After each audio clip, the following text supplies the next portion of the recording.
ॐ भूर्भुवस्वः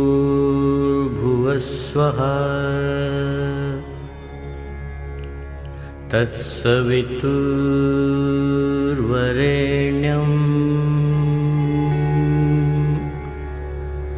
भर्गो देवस्य धीमहि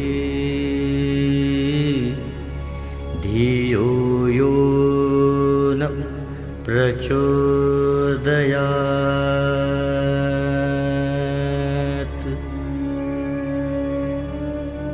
दिखना नहीं बंद हो जब तक देखा करेगी। और कभी वो कोई बहन जी को देखा नहीं, पर मानव मन इतना बैठा है कि जरा सी गैप मिली कि वो काम बता दे। इसलिए जब भगवान का जब क्षण मिले तो इसको पूरी तन्मयता से डूब जाए, रस ले ले, आनंद ले ले, डुबकी मार ले। फिर एक बार डुबकी मार ली, फिर बार बार डुबकी मारने की जरूरत नहीं पड़ेगी, नहीं तो जिंदगी निकल जाएगी डुबकी मारते मारते। कहीं जरा सा पल्ले नहीं पड़ेगा, हाथ में जैसे खाली आए थे वैसे चले। तो क्या निवेदन कर रहे थे?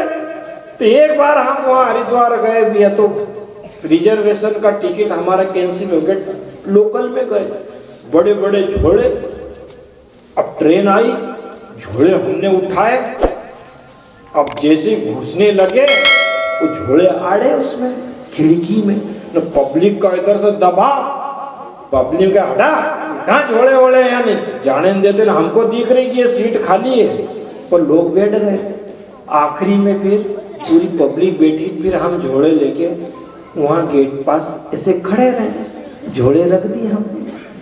फिर हरिद्वार आया, हरिद्वार के बाद में हमने कहा कि हम उतरे, तो झोले उतरने दे, उतरने में भी झोले आड़े, उतरने नहीं दे। वो खड़े रहे तो लोग को तुम उतरो नहीं, हमको मालूम है कि क्यों नहीं उतरते। पूरी गाड़ी खाली हो गई जब हम वहाँ उतरे। चढ़े जब भी झोले आड़े, उतरे जब भी झोले आड़े। तो ये स्वर्ग की गाड़ी में जब बैठेंगे तो ये झोले जो है ना, जो कमा रहे हैं, ये अड़ेंगे। इसलिए सफर का मजा लेना हो तो सामान कम रखिए, सफर का मजा लेना हो तो सामान कम रखिए, सफर का मजा लेना हो तो सामान कम रखिए, और जीवन का मजा लेना हो तो अरमान कम रखिए, जीवन का मजा लेना हो तो अरमान कम रखिए। अरमान कम होंगे, झोले छोटे होंगे, तो स्वर्ग की गाड़ी में भी फटाक से सीट मिल जाएगी। और ये झोले भरने में रहे हम, तो ये झोले वहां स्वर्ग की गाड़ी में चढ़ने नहीं देंगे। कहीं कहाँ जा कहाँ रहा, इधर। इसलिए आपसे निवेदन है कि जितने में काम चल जाए उतने में काम चलाओ, और एक एक क्षण, एक एक पल, एक एक कण को भगवान के साथ में स्मरण करते हुए खेत में भी जाएं। सभी किसान हैं, हम भी किसानी भी करते हैं।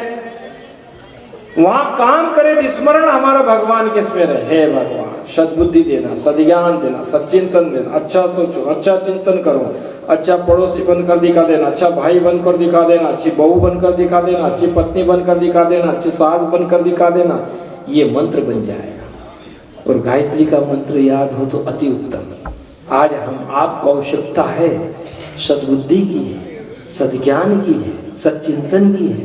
और सही और गलत का जिस दिन हमको निर्णय करते आ गया, उस दिन हमको धर्म, अध्यात्म और संस्कृति समझ में आ गई। और जिस दिन हमको सद्ज्ञान नहीं आया, सही और गलत का बोध करना नहीं आया, उस दिन हम न तो संस्कृति को जान पाएंगे, न धर्म को जान पाएंगे। इसलिए आज सारे महात्मा, आज सारे युग के अवतारी पुरुष, आज देखे सारी संसार की बुद्धिजीवी लोगों की टीम एक ही चीज कह रही है, सद्बुद्धि का मंत्र जपो, सद्बुद्धि की शरण में जाओ, सद्ज्ञान की शरण में जाओ, सद्बुद्धि की प्रार्थना करो, सद्बुद्धि की भावना करो। और वो है गायत्री। और गायत्री मंत्र में कोई देवी देवता का नाम नहीं है। गायत्री मंत्र में आज देखे उसका शब्दार्थ देखे, आज गायत्री मंत्र का अर्थ समझे, आज गायत्री मंत्र को हम विचार करें तो उसका भावार्थ यही है कि उस प्राण स्वरूप, दुख नाशक, सुख स्वरूप, श्रेष्ठ, तेजस्वी, पाप नाशक देव स्वरूप परमात्मा को हम हमारी अंतरात्मा में धारण करें। वह परमात्मा हमारी बुद्धि को प्रगति और सन्मार्ग की ओर प्रेरित करे। बताओ, इसमें कोई भगवान बदलने की बात है क्या? कोई भगवान बदलने। अब राम को माने, कृष्ण को माने, दुर्गा को माने, हनुमान जी को माने, कोई भगवान को भी माने, कोई दिक्कत नहीं है। लेकिन 15 मिनट हम सद्बुद्धि की प्रार्थना करेंगे कि हे भगवान, इस मायावी संसार में, इस आपाधापी के संसार में, इस घटाटोप जो अंधकार से छाया हुआ है, इसमें मेरे को राह दिखाओ। ये मैं क्या सही है, क्या गलत है, इस मायावी में मैं समझ नहीं पाता हूँ, उलझ जाता हूँ। भगवान, यहाँ जाऊँ कि इधर जाऊँ कि इधर देखूँ, ये खाऊँ कि वो करूँ कि क्या करूँ। भगवान, मुझे सद्बुद्धि देना, सद्ज्ञान देना।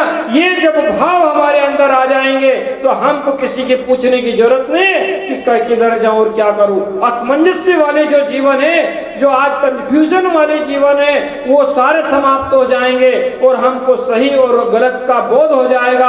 और जिस दिन हमको अंदर से बोध हो गया है, भगवान समझ में आ गया है। इसलिए मेरी मातृशक्ति 15 मिनट गायत्री जपे। हम ये नहीं कि पीले कपड़े वाले सब गायत्री घूटी पिलाने आए हैं, नहीं। गायत्री इनने जपा है, इनके जीवन में बदलाव आया है। बताओ, इनको कोई पैसे देता है? इनको क्यों, कौन कह रहा है इनको घर घर बेचारी बहनें हमारी उजरा की ये बच्चियां क्यों आई होगी? कुछ न कुछ मिला है, कुछ न कुछ अंदर इनको महसूस हुआ है। अपन बिना स्वार्थ के कहीं जाए? आज तो बहन भी भाई के यहाँ जाती, कहीं इनके स्वार्थ लेके जाती कि साड़ी मिल जाएगी, स्वार्थ छिपा। पर इनको क्या स्वार्थ है? बेचारे घर से तकलीफ उठाकर आई है, अपने पैसे से आई है, यहाँ बेचारी रात दिन भर कलश यात्रा की तैयारी करी। क्या दर्द है बताओ। एक जंगल में एक ढोलक बजा रहा था, तो बकरी का बच्चा रोज आकर वो ढोलक बजाने वाले के सामने बैठ जाता था। तो उस ढोलक बजाने वाले ने कहा कि क्यों रे बकरी के बच्चे, तेरे को मेरे सुर अच्छा लगता है, ताल अच्छी लगती है, लय अच्छी लगती है, मेरे क्या अच्छा लगता है, तू रोज आके बैठ जाता है। उस बकरी के बच्चे ने कहा कि मैं सुर न जानता हूँ, तार जानता हूँ, न लय जानता हूँ, मैं तो इतना जानता हूँ कि इस ढोलक में जो चमड़ा मड़ा है ये मेरी माँ का मड़ा है, इसके थाप सुनकर आ जाता हूँ। ऐसे ही हमारी ये बच्चियाँ और हमारी बहनें, हमारे भाई, हमारे गुरु जी का संदेश कहीं गाँव में हो रहा है, उस संदेश को सुनकर आ जाते हैं। इससे ज़्यादा हमारी बहनों का कोई स्वार्थ नहीं हो सकता है, हमारे भाइयों का कोई स्वार्थ नहीं हो सकता है। कोई चुनाव लड़ना है? मोराला में हम एक बार गए तो मुजाले सर गए, हम पीले कपड़े पहनकर, आजकल 10 साल पहले, तो लोग दूर दूर भागने लगे।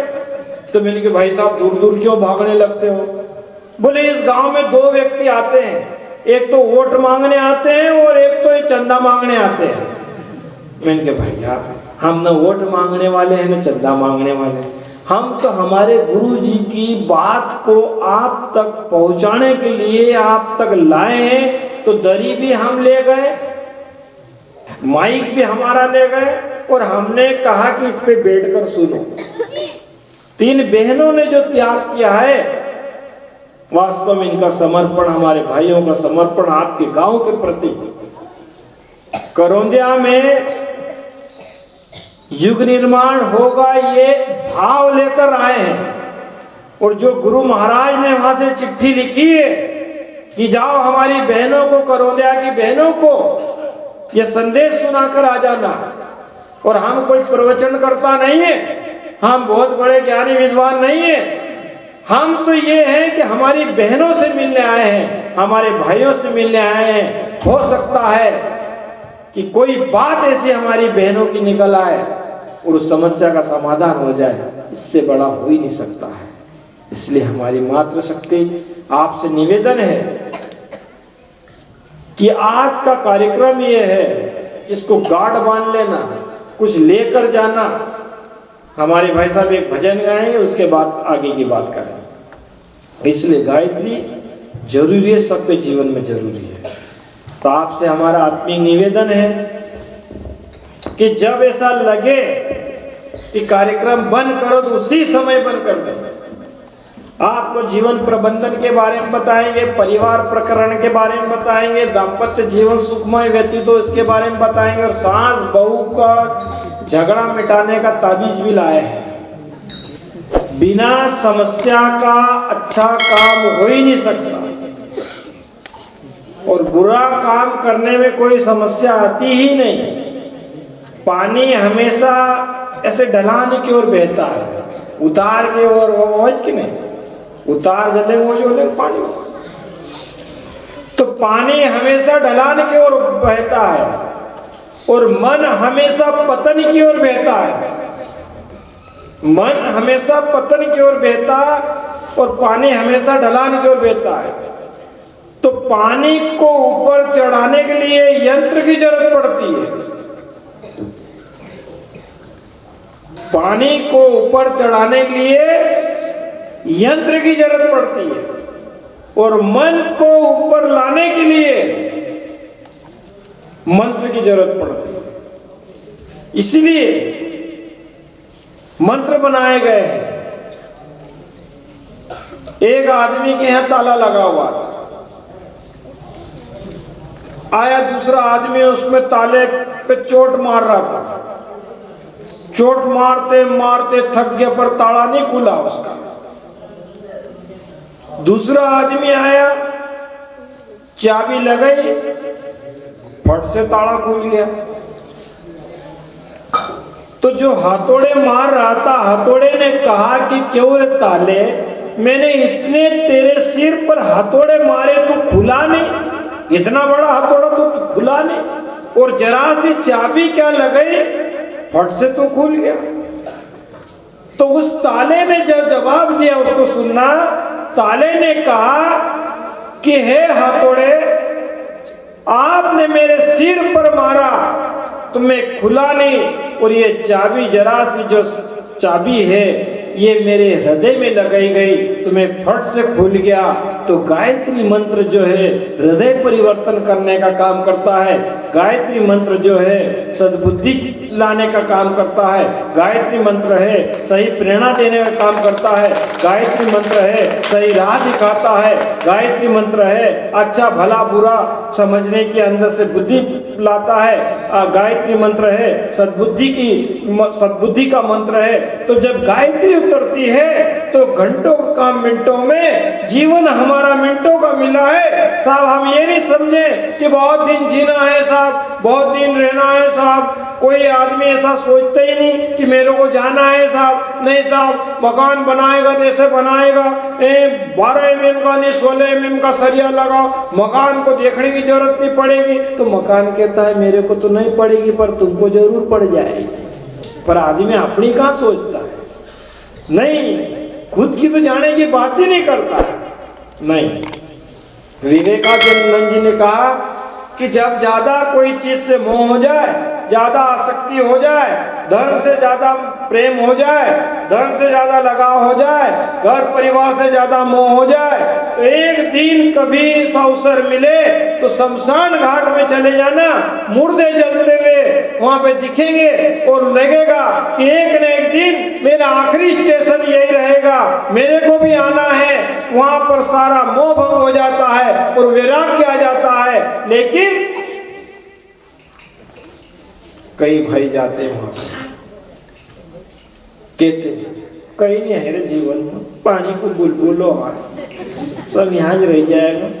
इतनी ज्ञान की बातें करते हैं, एक तरफ ज्ञान छोड़ जाते हैं।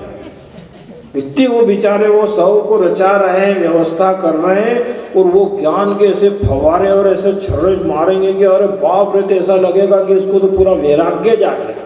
और बाउंड्री जैसे कूदा, सब ठीक है यार, ये तो यार चलता रहता है, सब दुनिया है, होता रहता है। किसको क्या गलत कचहरी का रास्ता दिखाना है, किसके घर में आग लगाना है, किसको क्या षड्यंत्र रचना, सारी कूटनीति उसके पास वहीं की वहीं चालू हो जाएगी। नहीं, वहां से सीखें, प्रेरणा ले कि आखिरी स्टेशन पे सबको जाना है। तो जब आखिरी स्टेशन अपना यही है तो उसकी भी तैयारी अभी से करें। नहीं, आदमी तीरथ जाएगा तो कम्बल रखेगा, खाने पीने का सामान रखेगा, 3-3 4-4 जोड़ी कपड़े रखेगा। क्यों जा, और भाई हम तीरथ जा रहे हैं, वहां पे होना कि नहीं?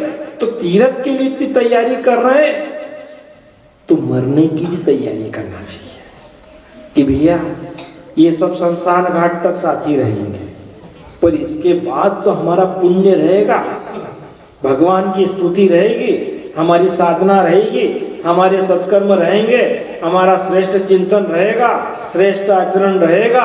ये हमारे जो सत्कर्म है ये शमशान घाट के बाद की योजना है। वहां से ये काम शुरू होता है, जहां से इनकी पहचान खत्म होती है वहां से इनकी पहचान शुरू होती है। इसलिए ये अध्यात्म, भगवान, ये गायत्री परिवार एक ही चीज को बार बार कह रहा है, जाग जाए, समझ जाए, युग परिवर्तन होने वाला है, युग परिवर्तन होकर ही रहेगा।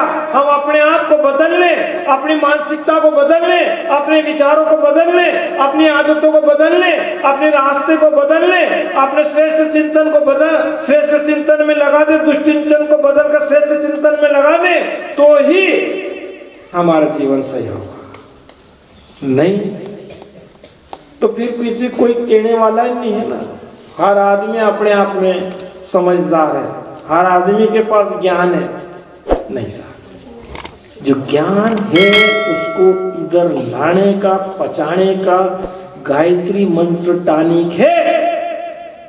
राम भगवान हमको समझ में नहीं आते हैं, कृष्ण भगवान समझ में नहीं आते हैं, दुर्गा की भक्ति समझ में नहीं आती है, तो कौन समझ में कैसे आएगी?